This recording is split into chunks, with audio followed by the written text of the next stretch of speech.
Таджикистан. Культ личности Рахмона. Кыргызстан реабилитирует жертв политических репрессий. 2025. Что ждет мигрантов в РФ?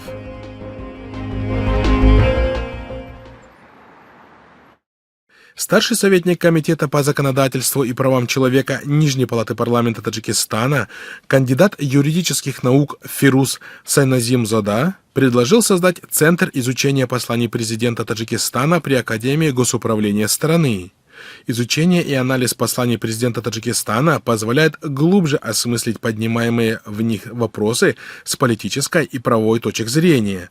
Эти послания, как важный политико-правовой инструмент, играют ключевую роль в формировании государственной политики, научных исследований, а также совершенствовании законодательной базы страны, заявил он.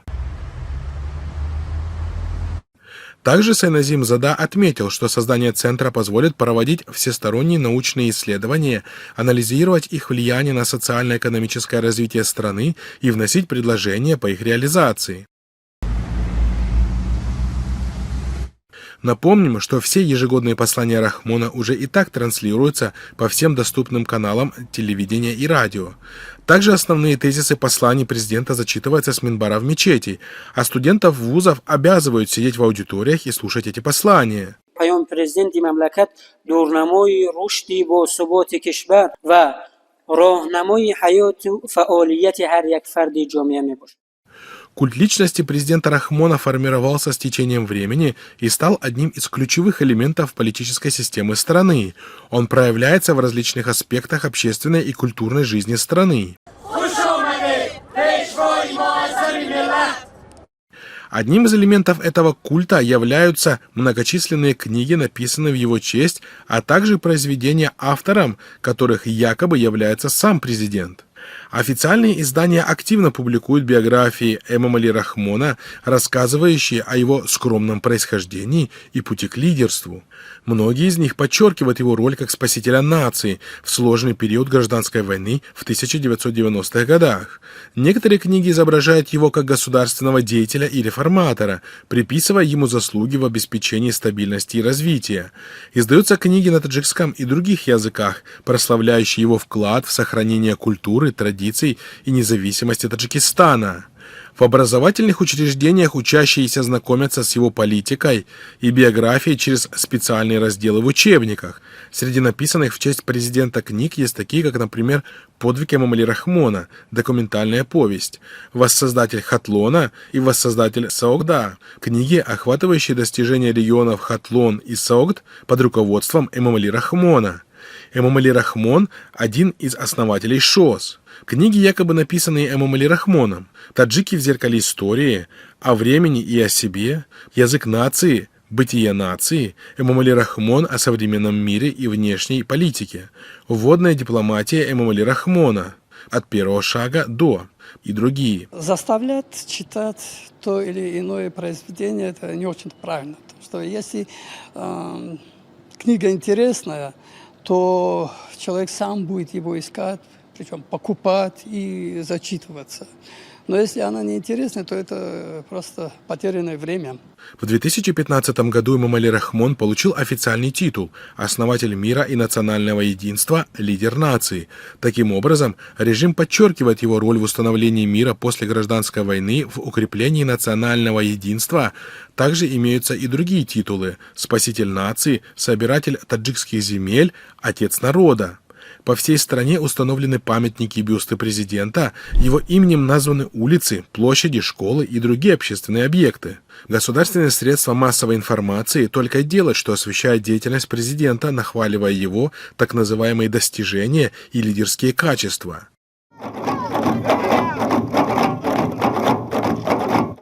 По всей видимости, мелкому чиновнику Фирузу Сайназимзоде всего этого показалось мало, и он решил, надеясь, очевидно, на карьерный рост, выступить с очередным абсурдным предложением по укреплению культа личности Рахмона в стране. А это правда диктатура и сильная цензура? Вы знаете, если я отвечу конкретно «да», возможно, у меня вот здесь будут проблемы уже буквально через пару часов. Тебя один раз предупреждают. Ну, сначала с записками, звонками, потом вызывают на допрос. И если после всего этого ты окажешься все равно смелым человеком в нынешних реалиях, то недалек тот день, когда тебя просто посадят.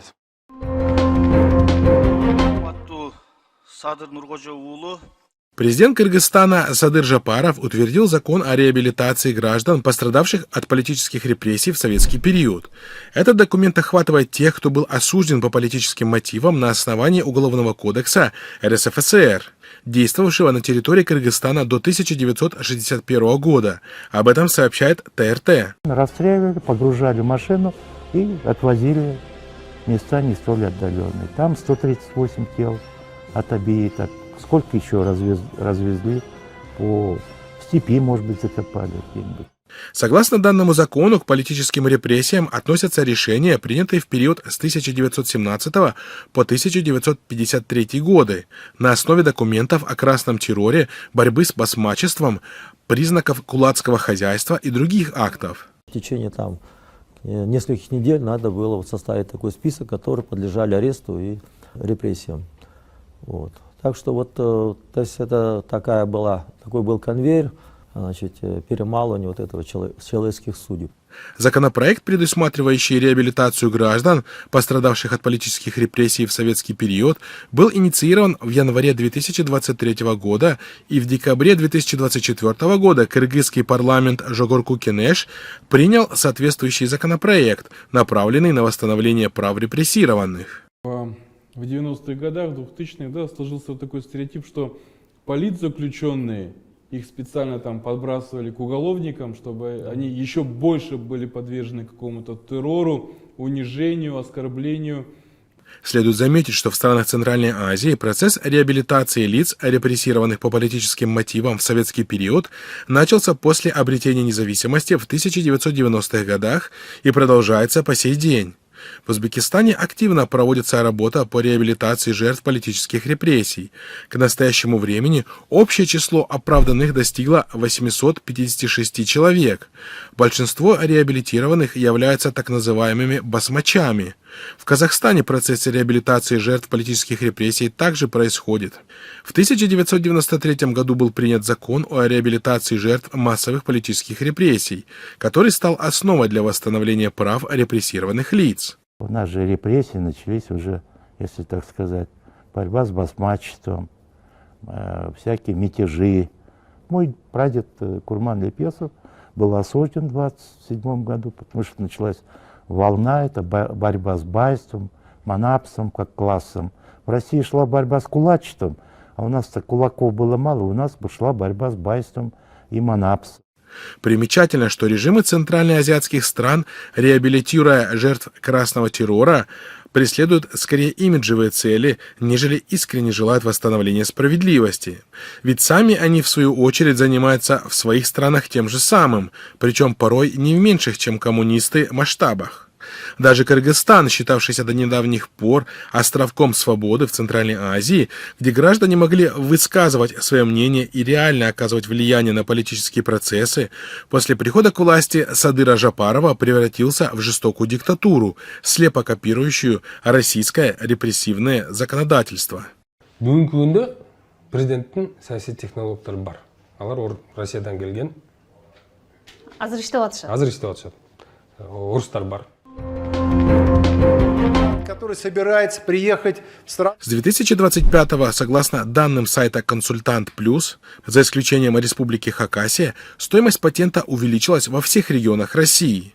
В частности, в Москве, куда многие таджикские мигранты едут на заработки, патент подорожал с 7500 до 8900 рублей. В Новосибирской области месячная стоимость патента выросла с 6300 рублей до 7900 рублей.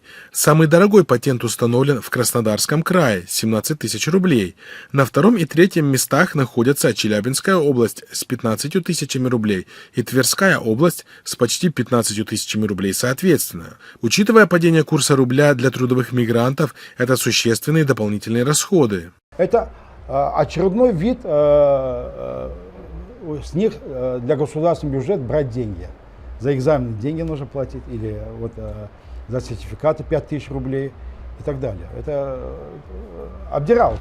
Кроме этого, в 2025 году вступает в силу ряд новых правил контроля за иностранными гражданами и лицами без гражданства. Согласно изменениям в законодательстве, сотрудники полиции смогут без ордера заходить в жилые помещения, где могут находиться мигранты, подлежащие депортации. Кроме того, правоохранительные органы РФ получат доступ к информации и документам, необходимым для проверки мигрантов, включая данные о банковских счетах и их использовании.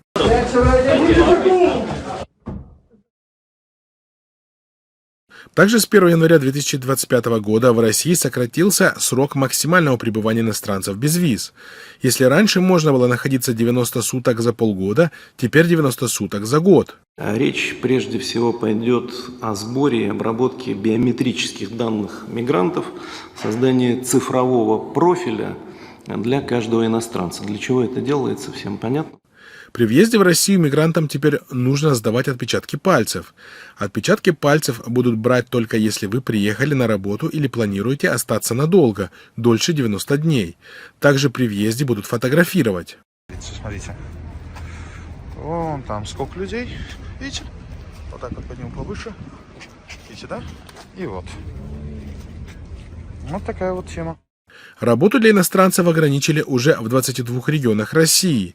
Теперь такие ограничения дошли и до Московской области.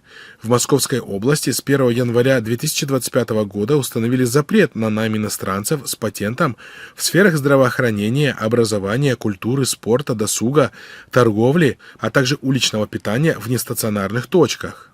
Российское гражданство есть? Нет. Нет, ты охуешь, что ты делаешь? А? Просто работает. Да мне сейчас начнется, по-хорошему уезжайте. Изменения в мигрантском законодательстве РФ произошли и в вопросе пересечения государственной границы. С 5 февраля 2025 года у пограничников появится больше оснований в отказе на въезд.